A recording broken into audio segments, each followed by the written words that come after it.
Ang topic pong pag-uusapan po natin ngayon ay pinamagatan ko pong the indescribable love of God. Indescribable love of God. Ang pag-ibig ng Diyos na hindi kayang ilarawan ng salita, pero malinaw na nararanasan po natin. Alam niyo po, ang pag-ibig ng Diyos na hindi maipaliwanag ang pag-ibig ng Diyos, pero pwede po natin itong maranasan. Amen? Sa Genesis chapter 28, verses 10 to 15 ay ganito po ang nasusulat. Pwede bang muli po, hiniling ko pong tumayo tayong muli para basahin po natin ang mga scriptures po na ito.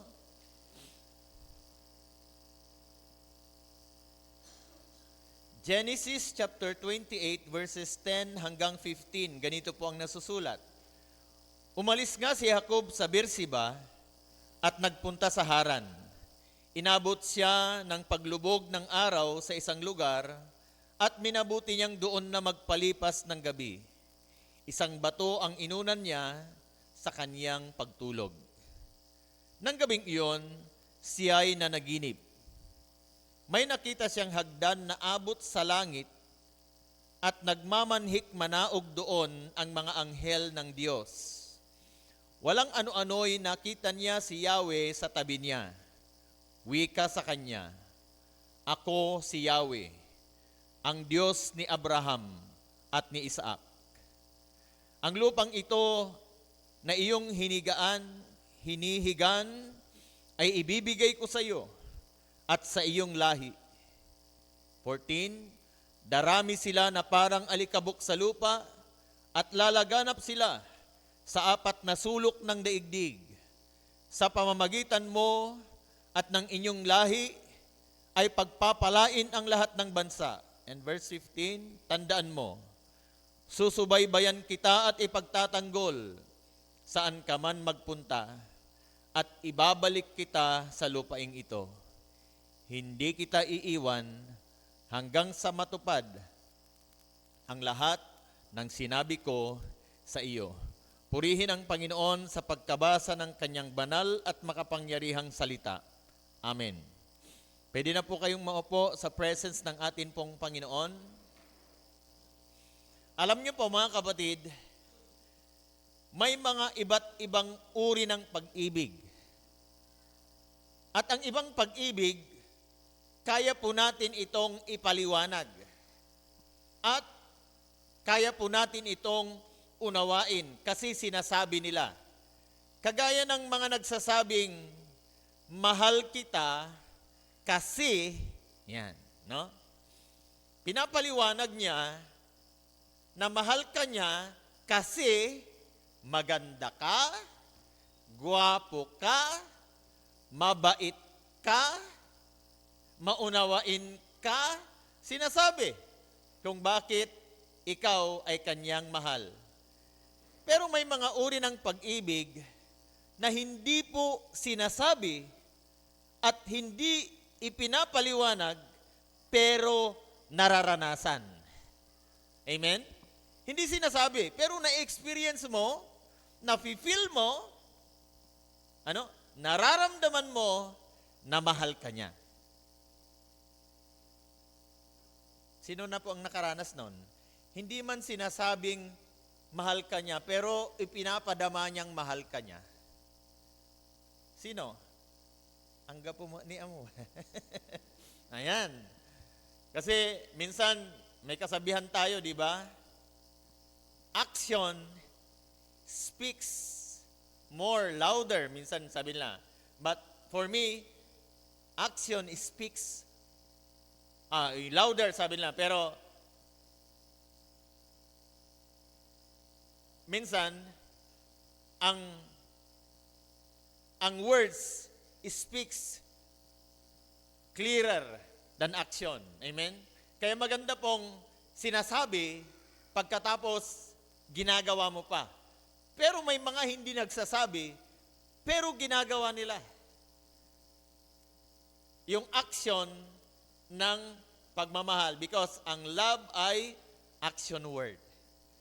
Kailangan ay hindi lang ito sinasabi, kundi ito po ay ipinapakita at ginagawa. Mga kapatid, ang pag-ibig ng Diyos ay hindi lang natin naririnig. Amen? Hindi lang natin ito nababasa. Hindi lang natin ito napag-aaralan. Ito po ay ating nararanasan. Amen? Yes. Hindi man natin naririnig palagi na sinasabi ni Lord, "Anak, I love you." Pero everyday, paggising pa lang natin, may blessing si Lord. Yun ay ang kanyang pagmamahal sa atin. Amen? Sino pong naka-experience sa inyo, paggising nyo pa lang, naramdaman nyo na ang pagmamahal ng Panginoon? Yes. Naramdaman na natin kasi may provision siya kaagad na na-experience po natin. Anong na-experience natin? Sa ating paggising, na-experience natin makatanggap ng hangin. Naramdaman natin may hangin na pumasok sa ating mga ilong. Nakita natin ang kanyang creation. Nagising tayo, buhay tayo. Blessing ni Lord yun, pagmamahal ng Panginoon yon sa atin. Amen. Yes po mga kapatid. Alam nyo po, itong pag-aaralan po natin, itong pong buhay ni Jacob, yung background po nito, yung Genesis, dito po sa Genesis chapter 28, alam po natin sa mga nagbabasa kasi natapos na po natin sa readings po natin ito sa Genesis, dahil nasa Leviticus na po tayo. Si Jacob po dito, mga kapatid, alam po natin, tumatakas po siya. Sa time po na ito, si Jacob po ay tumatakas dahil balak siyang patayin ng kanyang dinayang kapatid na si Esau. At para ma-save ang kanyang buhay, kailangan niyang umalis sa kanilang lugar. Ano? Alam natin mga kapatid, si Jacob po ay isang taong mandaraya.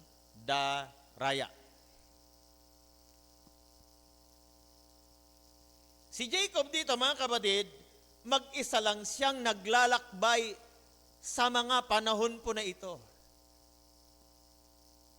Kasi tumatakas nga siya eh. Hindi siya pwedeng samahan ng nanay niya kasi si nanay niyang si tatay niyang si Isaac ay matanda na rin. So hindi pwedeng iniiwanan ng nanay niya si tatay niya. Kaya mag-isa lang siyang naglakbay. Hindi niya alam kung ano ang mangyayari sa kanyang future sa time na ito. Kung imagine natin si Jacob dito, meron siyang takot. Kasi gusto siyang patayin ng kanyang dinayang kapatid. Nag-iisa siya. At hindi niya alam kung anong mangyayari sa kanyang future. Kasi umalis na siya sa puder ng kanyang pamilya. At pupunta siya ng Haran para maghanap ng mapapangasawa. Hindi rin niya alam kung ano ang mga itsura ng mga anak ng kapatid, ng nanay niya doon, kung magaganda bang lahi o hindi. Wala siyang kaalam-alam. Dahil wala pa namang Facebook noon, may mga profile picture, nakita niya, ang ganda ng anak ni Tito Laban, ito ang gusto ko. Wala pa siyang nakikitang ganon, mga kapatid. Hindi niya alam ang kanyang kinabukasan. Kung isipin po natin, mga kapatid, nakakaawa po ang kalagayan ni Jacob sa time po na ito.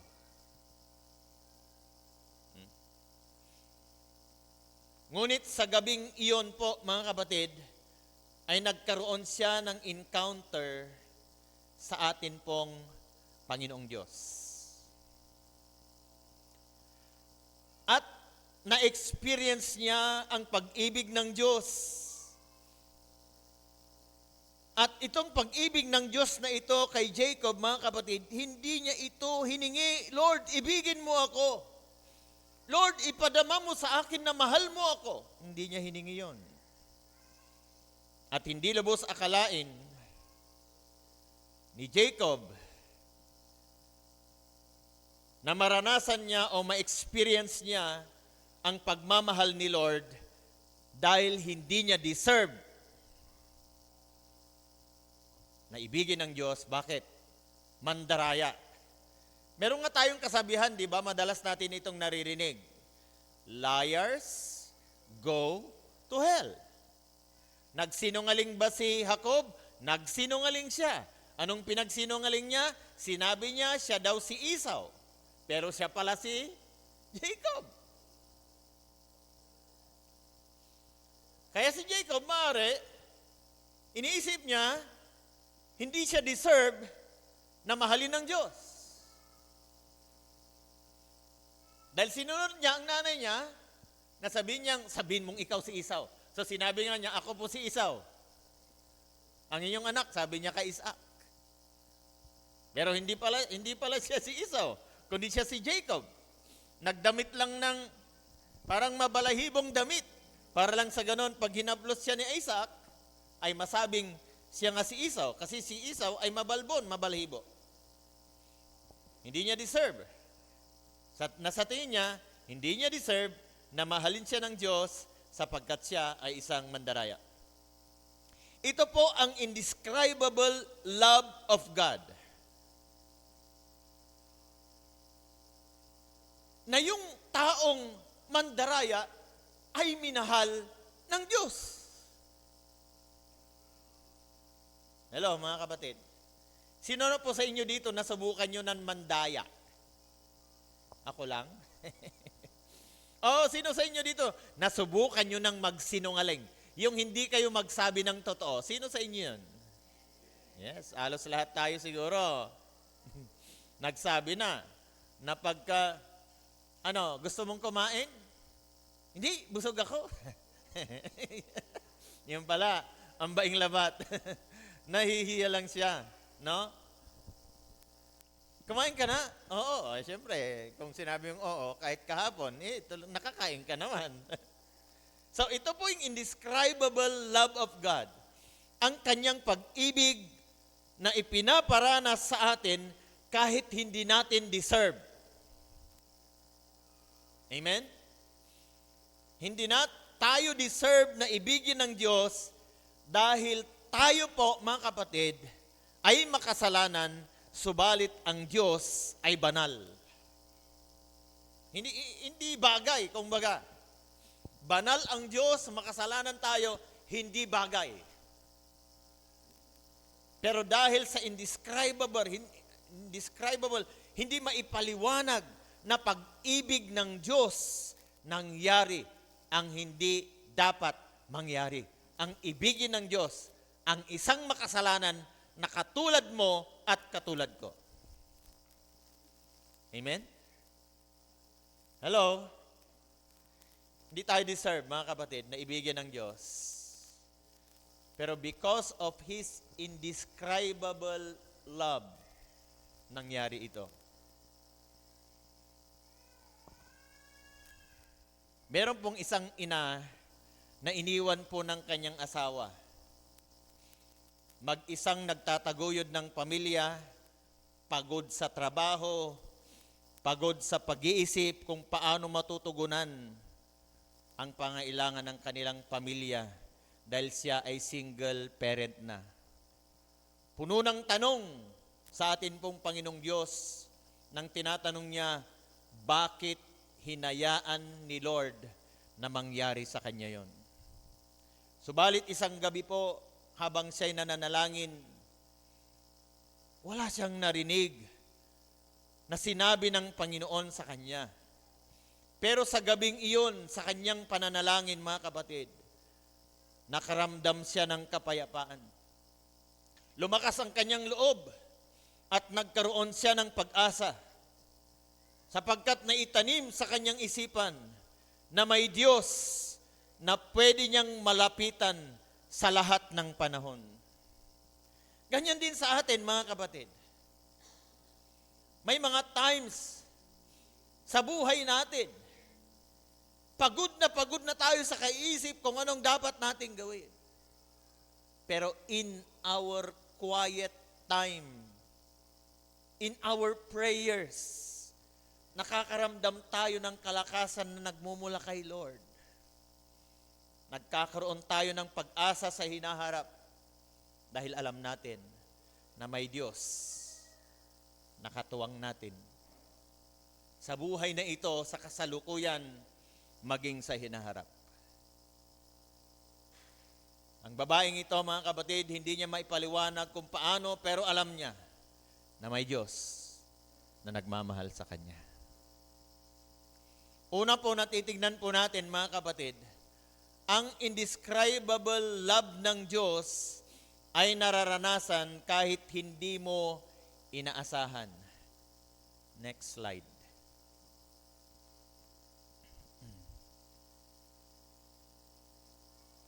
Ayan.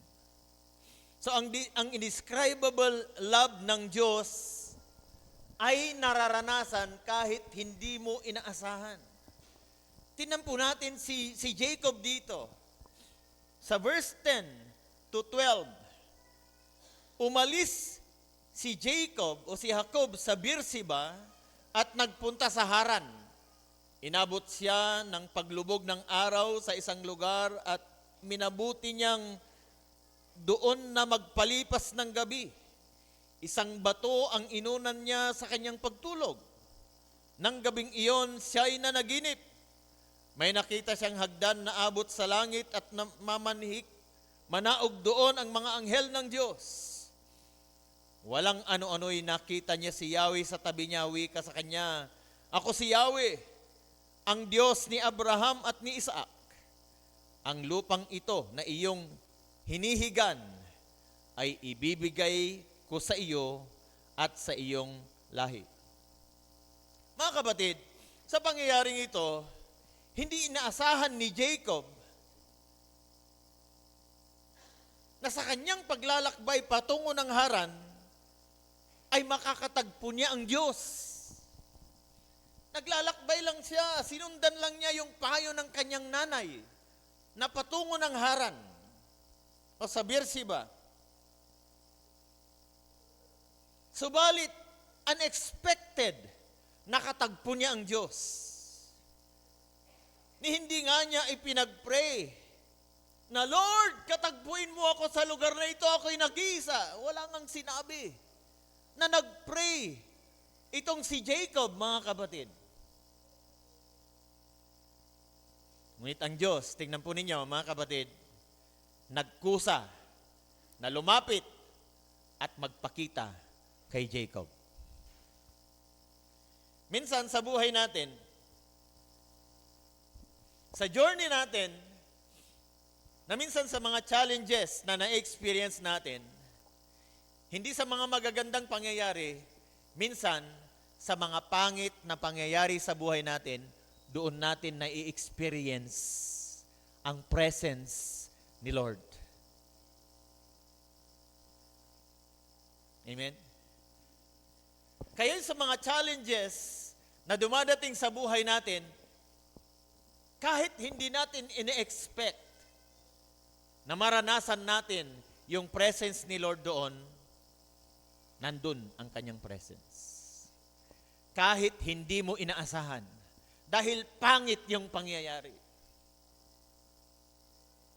Pero makita natin dito, mga kapatid, na si Jacob, na-encounter niya si Lord nung panahon na siya naglalakbay, nag-iisa, maring may takot, discomfort ang kanyang kalagayan, uncomfortable ang kanyang kalagayan, pero doon niya naranasan si Lord. Tingnan ninyo, ang sabi nga dito, ang kanyang inunan ay bato. Sino natulog sa inyo gabi? Nasa desert kayo, nasa ilang nag-iisa kayo. Inabutan kayo ng gabi. doon na kayo natulog, bato ang inunan ninyo. Siguro sa atin, may bag tayong dala, backpack, yun ang hihigan natin. Sa bagay, wala pa naman sigurong backpack noon. Pero si Jacob, ang inunan niya, bato.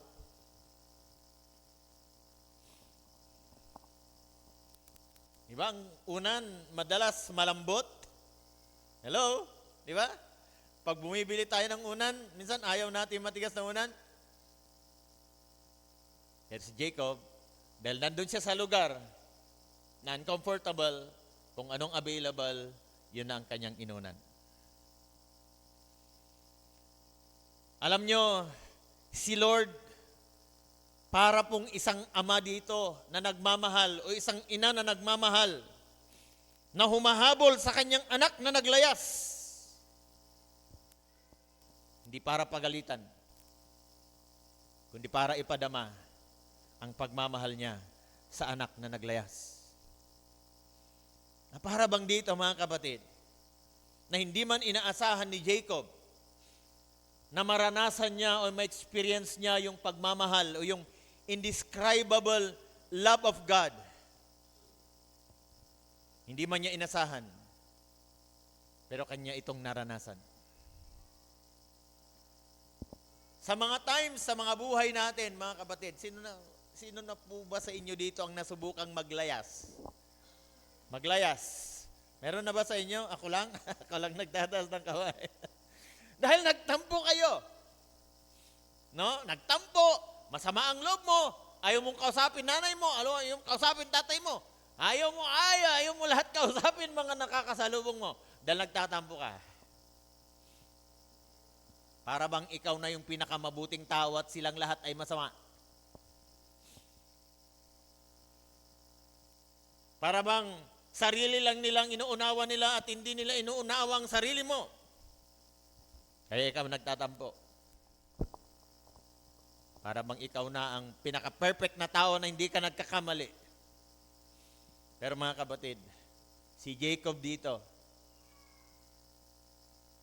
parang pinalayas na rin kasi umalis ka dito anak kasi papatayin ka ng kapatid mong si Esau. Dahil sa pandarayang ginawa natin, sabi ng nanay. Pero alam nyo, bago naman umalis itong si Jacob, binasbasan naman siya ni Isaac. Naway makatagpo siya ng kanyang mapapangasawa at magkaroon siya ng mga anak. Kaya mga kapatid, ang indescribable love ng Diyos ay pwede nating ma-experience kahit hindi natin ito inaasahan. Asahan ninyo mga kapatid, this week, mga magaganda at pangit na experience man ang ating mararanasan this week, tandaan natin, ang pag-ibig ng Diyos, mararanasan pa rin natin. Amen? Yes, mararanasan pa rin natin. At minsan, lalo na sa time na ito, hindi na kagaya noong panahon nila Jacob, nila Abraham, nila Isaac, nila Moses, na nangungusap talaga ang Panginoon in person. Naririnig talaga nila. But this time, ang ginagawa ni Lord, through His Word,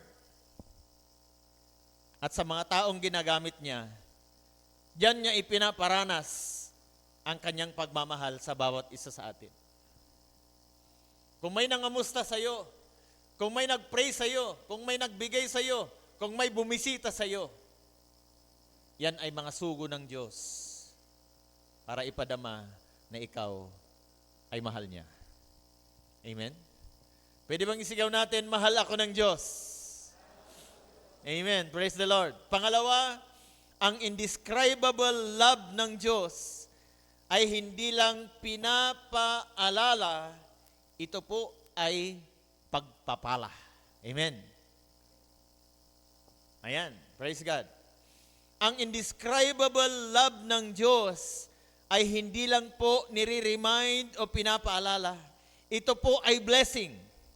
Sabi sa Genesis chapter 28 verse 14, sabi ng Diyos, darami sila na parang alikabok sa lupa at lalaganap sila sa apat na sulok ng daigdig sa pamamagitan mo at ng iyong lahi ay pagpapalain ang lahat ng bansa.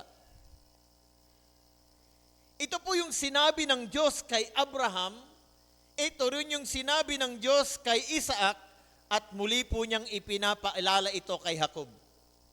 Na from generation to generation ay pinapaalala ng Diyos ang kanyang pagpapala sa kanyang mga ninuno. Blessing kay Abraham, blessing kay Isaac, blessing kay Jacob, blessing sa mga lahi ni Jacob, ang Israel ngayon ay pinagpala ng Diyos. Kaya mga kapatid, ang indescribable love ng Diyos ay hindi lang pinapaalala, ito po ay pagpapala mga kapatid. Na yung sinabing, darami sila na parang alikabok sa lupa. Tingnan ninyo, mula sa isang lahi kay Abraham, nagkaanak ng Isaac. Si Isaac nagkaroon ng anak, si Esau, at saka si Jacob. Tingnan nyo, ang promise ni Lord, hindi nagbabago from generation to generation. At si Lord, lagi pong nakahanda na tuparin ito. Na lagi pong nakahanda ang Panginoon na tuparin ang lahat po ng kanyang mga pangako. Ganon din sa atin, mga kapatid. Yung promise ni Lord, huwag lang nating itanim sa isip natin, nare-remind sa atin, blessing na yan. Amen? Pagmahal ka ng Diyos, malaking blessing yan. Amen? Yes. Pag alam mo, pag alam natin na mahal tayo ng Diyos, malaki ang blessing na nakalaan dyan. Amen? Hello? Kasi ang nagmamahal, nagbibigay. Amen? Ang nagmamahal, nagpapala.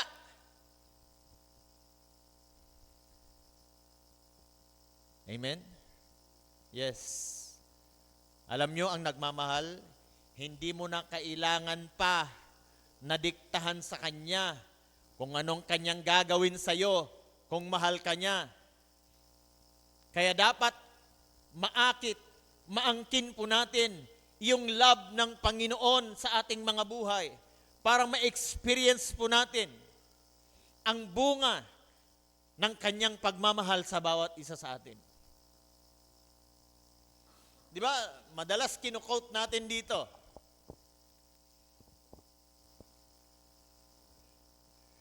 you can give, di ba? Without loving, but you cannot love without giving. Pwede kang magbigay na walang pagmamahal, pero hindi ka pwedeng hindi magbigay kung ikaw ay nagmamahal. Ganyan ang Diyos, di ba? Pinatunayan ng Diyos ang kanyang pag-ibig sa bawat isa sa atin nung ibinigay niya ang kanyang bugtong na anak na si Jesus Christ. Yun pa lang mga kapatid, ay napakalaking ebidensya o patunay na tayo po ay mahal ng Diyos. Kaya kung mayroon mang nagtatanong sa atin dito, kung mahal ako ng Diyos, ba't ako naghihirap?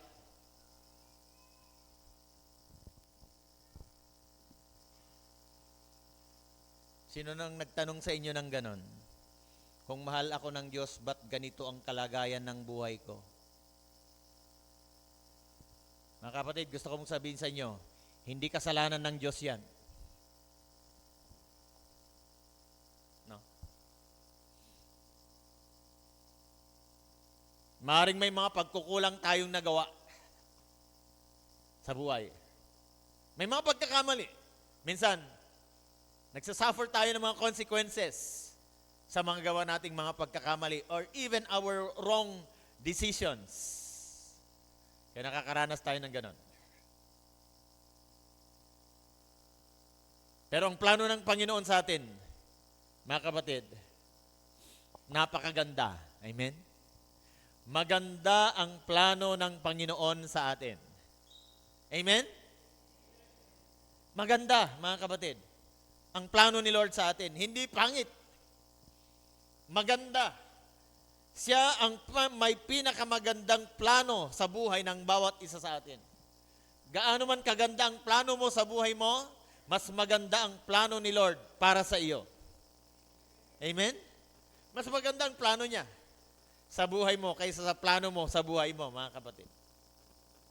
At yun dapat ang maranasan natin, yung napagandang plano ni Lord sa buhay natin dahil mahal niya tayo at nais niya na maranasan natin ang kanyang pag-ibig at makapamuhay tayo ayon sa magandang plano ng Panginoon sa ating pong mga buhay.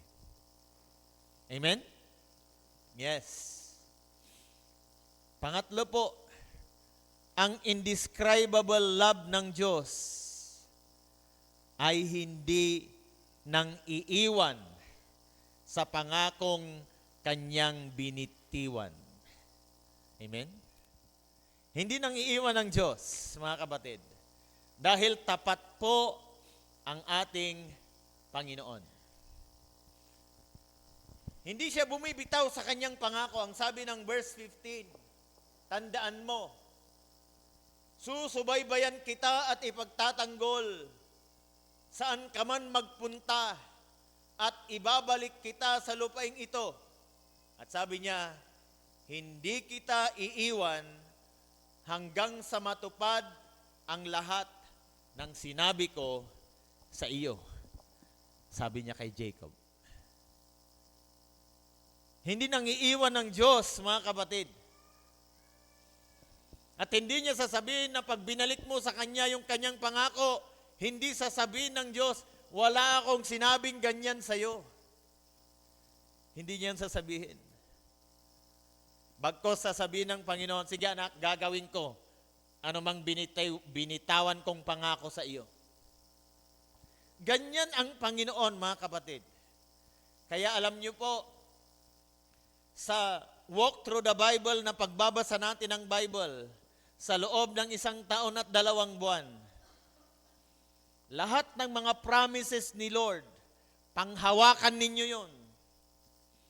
I hope na nag-i-enjoy ang bawat isa na nagbabasa ng Bible. At i-claim natin anuman po yung mga promises ni Lord dito. Dahil hindi niya ito babaliwalain, mga kapatid. Ang love ni Lord, wala pong kondisyon. Hindi niya sabihin, mamahalin kita kung.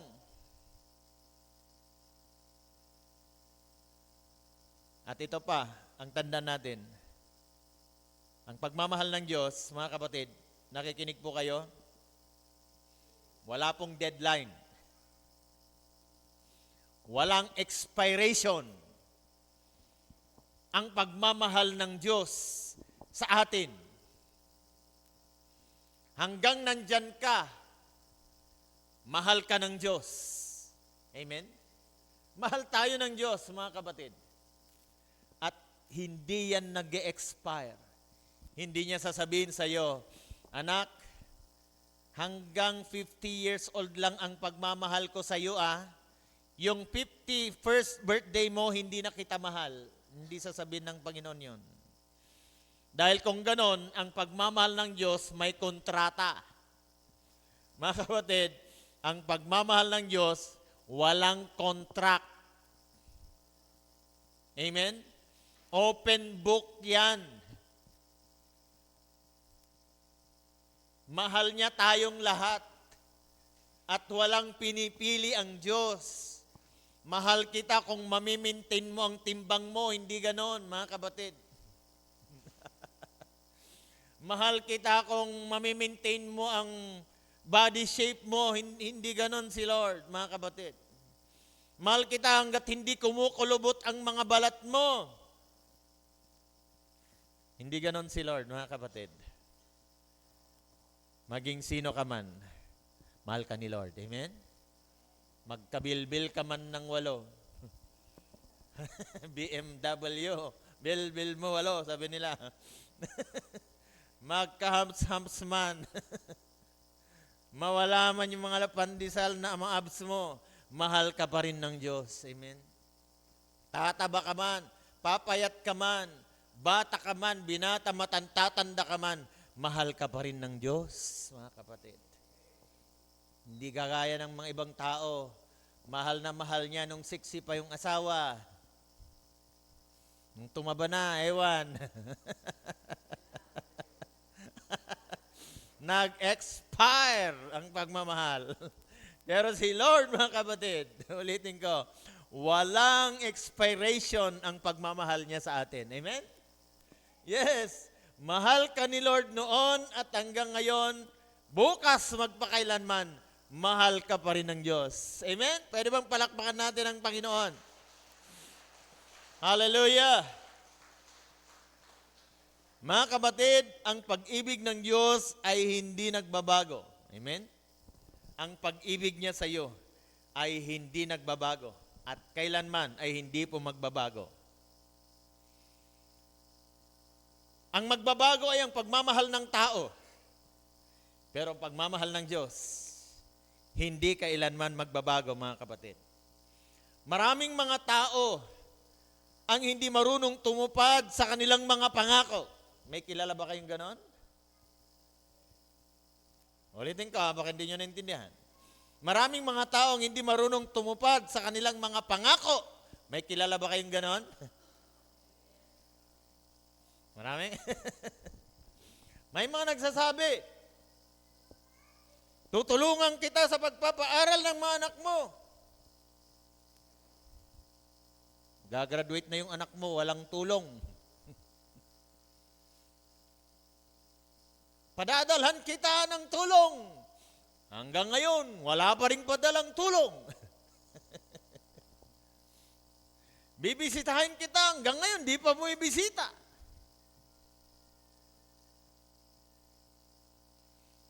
Bibigyan kita. Babayaran kita. Hanggang ngayon, wala pa. Mga kapatid, si Lord hindi ganon. Amen? Kung may mga tao man na hindi marunong tumupad sa kanilang mga pangako, pero si Lord, kailanman, wala siyang pangako na hindi niya tinupad sa mga Israelites noon. And we believe at pinanghahawakan natin, mga kapatid, na lahat ng pangako ni Lord sa atin na hindi pa nagaganap, gaganapin niya ang mga iyon. Tutuparin niya ang mga iyon. Amen? Yes, sapagkat siya ay Diyos. Maalala ninyo, palagi niyang sinasabi sa mga Israelites, dahil ako si Yahweh, dahil ako ang iyong Diyos. Ang kanyang, kumbaga, yung kanyang tatak, ang kanyang pangalan. Ako si Yahweh, ako ang inyong Diyos.